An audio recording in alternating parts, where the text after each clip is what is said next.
بسم الله الرحمن الرحيم الحمد لله رب العالمين وصلى الله وسلم وبارك على عبده ورسوله محمد وعلى آله وصحبه أجمعين وعلى من تبعهم بإحسان إلى يوم الدين أما بعد سورة الملک آیت نمبر 2 اللہ سبحانہ وتعالیٰ کہتا ہے الذي خلق الموت والحیاة لیبلوکم ایکم احسن عملا وهو العزیز الغفور۔ اللہ سبحانہ وتعالیٰ کی تخلیق میں سے یہ ہے کہ اللہ سبحانہ وتعالیٰ نے موت کو پیدا کیا ہے اور زندگی کو پیدا کیا ہے۔ یہ اللہ سبحانہ وتعالیٰ کی قدرت پر دلالت کرنے والی عظیم شے ہے، زندگی اور موت۔ اللہ سبحانہ وتعالیٰ موت پھر اس کے بعد زندگی دیتا ہے، زندگی اس کے بعد پھر موت دیتا ہے۔ کیا ہے زندگی؟ اگر کوئی آدمی دیکھنا چاہے، درخت کو آپ دیکھیے، انسان بھی درخت ہی کی طرح ہیں، اور قرآن نے دنیاوی زندگی کو کھیت اور باغات سے تشبیہ دی ہے۔ باغ یا کھیت یا درخت کیا ہوتا ہے؟ ایک بیج، ایک دانہ جس میں کوئی جان نہیں ہے، اسے زمین میں دفن کیا جاتا ہے، پھر اس پہ بارش ہوتی ہے، اللہ سبحانہ وتعالیٰ اسے پھاڑتا ہے اور پھر وہ زمین سے باہر نکلتا ہے، کمزور ہوتا ہے، پھر تناور درخت بنتا ہے، پھلدار ہوتا ہے، پھر اس کے بعد وہ سوکھنے لگتا ہے اور پھر وہ اس قابل ہو جاتا ہے کہ اس میں کوئی پھل نہیں ہے، اور پھر اس کے بعد اسے کاٹ دیا جاتا ہے اور پھر جلا کر یا کسی طرح استعمال کیا جاتا ہے۔ انسان بھی بالکل ایسے ہی ہے، پانی کا قطرہ ہے جس سے اللہ سبحانہ وتعالیٰ حمل میں ٹھہراتا ہے، اور پھر اس قطرے سے اللہ سبحانہ وتعالیٰ بچہ، اور پھر وہ جوان ہوتا ہے، پھر وہ بوڑھا ہوتا ہے۔ جس طرح درخت تناور ہوتا ہے اور پھل لگتے ہیں، اسی طرح جوانی کا مرحلہ بھی ہوتا ہے، اور پھر جس طرح درخت بھی بوڑھا ہو جاتا ہے، اس پہ پھل نہیں لگتے، بعد میں اسے کاٹ دیا جاتا ہے، جلا دیا جاتا ہے، اسی طرح انسان بھی پھر بوڑھا ہو جاتا ہے اور پھر اس کی صلاحیتیں ختم ہو جاتی ہیں، اس کی عمر پوری ہو جاتی ہے۔ انسان کو اللہ نے زندگی دی ہے، اور یہ اللہ سبحانہ وتعالیٰ کی قدرت کی عظیم دلیل ہے کہ وہ کیسے بے جان چیزوں کو زندگی دیتا ہے، پھر موت دیتا ہے، اور پھر دوبارہ اللہ تبارک و تعالیٰ زندہ کرتا ہے۔ اب دیکھیے، درخت زندہ ہے، درخت سے دانہ گرتا ہے لیکن وہ دانہ مردہ ہے، پھر اس مردے سے اللہ درخت اگاتا ہے، درخت زندہ ہے، پھر اس سے دانہ گرتا ہے، وہ مردہ ہے۔ اللہ سبحانہ و تعالیٰ زندگی سے موت، موت سے زندگی۔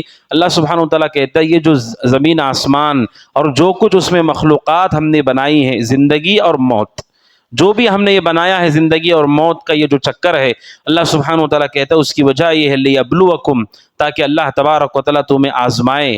اللہ تعالیٰ نے اسے آزمانے کے لیے بنایا ہے، یہ موت اور زندگی اور زندگی اور موت، یہ جو تسلسل جاری ہے، یہ اللہ نے اس لیے بنایا ہے تاکہ لوگوں کو آزمائے۔ کیوں آزمائے؟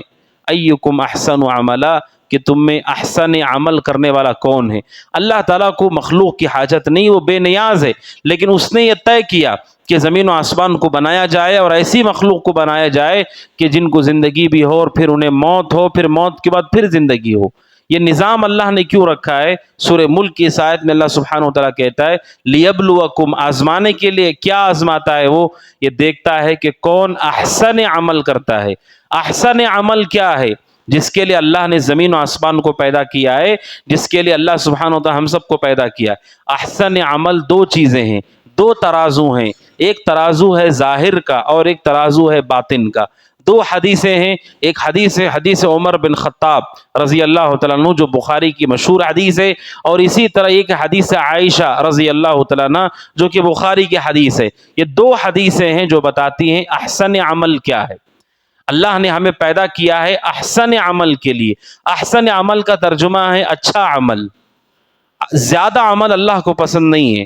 کوئی آدمی 4 رکعت ظہر کو 10 پڑھے تو اللہ سبحانہ وتعالیٰ اسے قبول نہیں کرتا۔ اللہ کو زیادہ عمل نہیں چاہیے، اللہ کو احسن عمل چاہیے، اچھا عمل چاہیے۔ کیا ہے اچھا عمل؟ دو حدیثیں ہیں جو بتاتی ہیں، ایک ہے ظاہر کا ترازو اور ایک ہے باطن کا ترازو۔ ظاہر کا ترازو کیا ہے؟ من عمل عملا لیس علیہ امرنا فہو رد، کہ کوئی آدمی ایسا عمل کرتا ہے جو حدیث میں موجود نہیں ہے، جو رسول کی سنت سے ثابت نہیں ہے، فہو رد، تو اللہ تعالیٰ اس عمل کو رد کر دیتا ہے۔ بدعات پر جو عمل کرتا ہے وہ آدمی احسن عمل نہیں کر رہا ہے، اللہ تعالیٰ اس کے عمل کو قبول نہیں کرتا ہے۔ ظاہری عمل کے لیے شرط ہے کہ وہ سنت کے مطابق ہو، یہ ظاہر کا ترازو ہے۔ اور باطن کا ترازو کیا ہے؟ انما الاعمال بالنیات، وَإِنَّمَا لِكُلِّ امْرِئٍ مَّا نَوَىٰ کہ ان اعمال کا دار و مدار نیت پر ہے، اور ہر آدمی کو وہی ملتا ہے جس کی اس نے نیت کی ہے۔ باطن کا ترازو اخلاص ہے، اخلاص یہ باطن کا ترازو ہے، اور سنت رسول ظاہر کا ترازو ہے۔ جو آدمی ان دو ترازوؤں کو اپنے پاس رکھتا ہے، اپنے ظاہر کو بھی تولتا ہے، باطن کو بھی تولتا ہے، اس آدمی نے احسن عمل کیا، اور اسی لیے اللہ نے ہم کو پیدا کیا ہے۔ اسی لیے اللہ سبحانہ و تعالیٰ نے ساری نعمتیں ہم کو دی ہیں کہ ہم احسن عمل کریں۔ بعض لوگ کیا کرتے ہیں، ظاہری عمل ان کا بہت اچھا ہے، بہت نیکی میں آگے آپ کو نظر آئیں گے، لیکن باطن کا ترازو ان کا ٹھیک نہیں ہے۔ باطن کا ترازو یعنی نیت ٹھیک نہیں ہے، اخلاص اس میں نہیں ہے۔ اگر وہ نہیں تو اللہ سبحانہ و تعالیٰ اسے قبول نہیں کرتا ہے، چاہے وہ کتنا بڑا عمل کیوں نہ ہو۔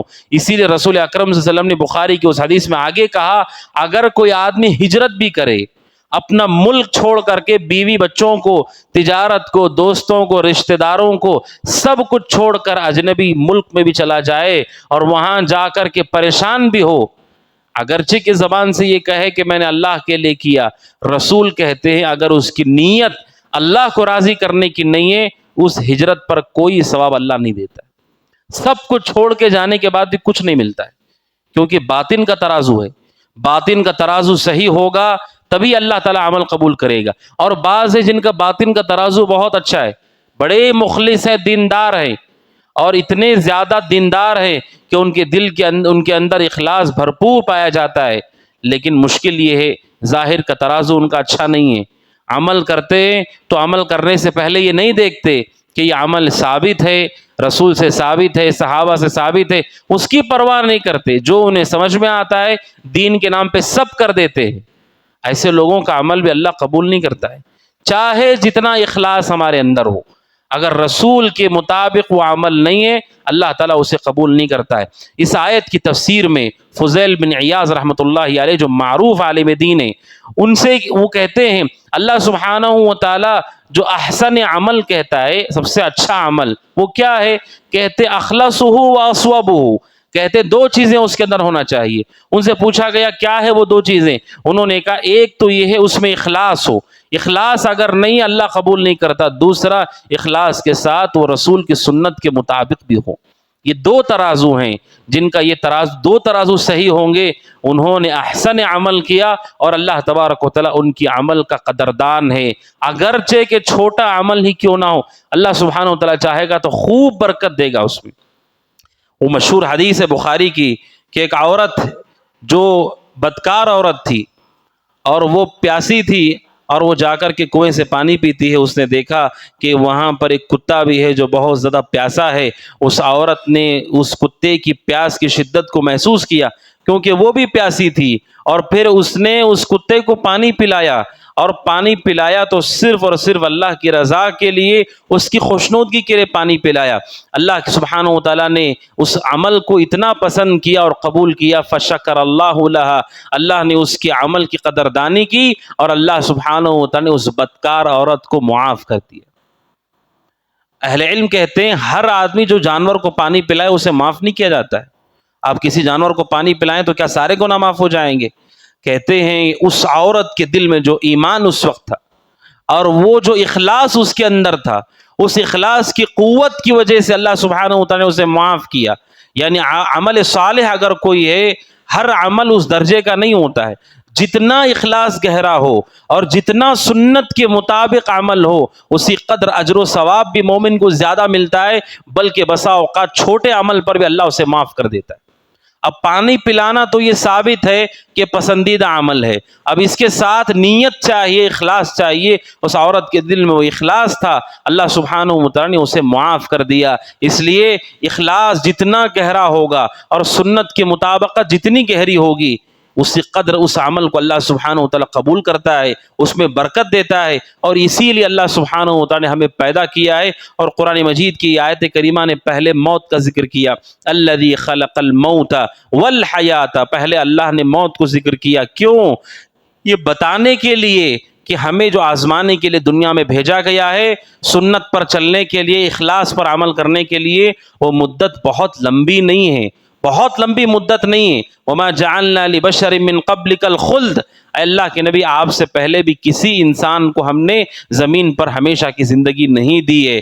اللہ نے آزمانے کے لیے بھیجا ہے، ایسا نہیں کہ ہمیں کروڑوں سال تک یہیں رہنا ہے. آزمانے کے لیے بھیجا ہے، یہ دیکھنے کے لیے کہ کون سنت پہ ہے کون مخلص ہے.